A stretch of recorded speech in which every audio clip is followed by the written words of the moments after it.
أنا المتفورمين، دوري قيادي المتين، وجاي هنا عشان أظبط لك حاجات كتير. بس خلي بالك، زي ما أنا ليا فوائد العظيمة، أنا ليا برضو مساوئ وعيوب كبيرة اللي هتتعبك لما تاخد عليا كتير. من فوائدي أظبط لك نسبة الجلوكوز في الدم، وبالتالي هتتجنب مضاعفات مرض السكري من تعب أعصاب أو زغللة في العيون أو حتى مشاكل الكلى. وفوقهم كمان هحمي عضلة قلبك الجميل من أي ضعف أو جلطة تتكون عليه. وكمان ليا دور كبير إنك تخلفي وتجيبي أطفال حلوين، لأن أنا بشارك في علاج مرض تكيس المبايض اللعين.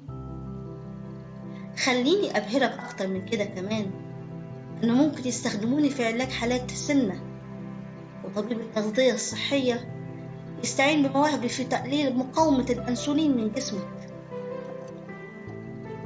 أقول لك على سر كمان، يقدر طبيب المخ والأعصاب إنه يستخدمني في علاج مرض صرع من نوع معين واسمه صرع الرمع العضلي.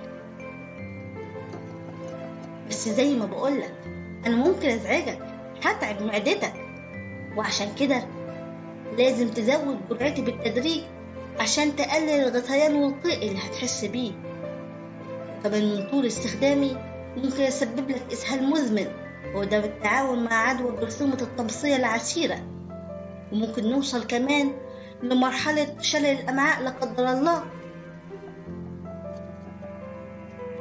أقول لك كمان على شوية إرشادات عظيمة. لو رايح تعمل أشعة مقطعية أو رنين مغناطيسي، من فضلك بلاش تاخد القرص بتاعي لمدة 3 أيام قبل وبعد الأشعة، لأن ممكن يزود القصور في وظائف كليتك. ولو أنت عمرك فوق 80 سنة، من فضلك كلم طبيبك الاستشاري إنك تداوم على علاج غيري عشان ما يعملش تأثير صعب على كليتك. إيه رأيك؟ لسه عايز تعرف عني كمان؟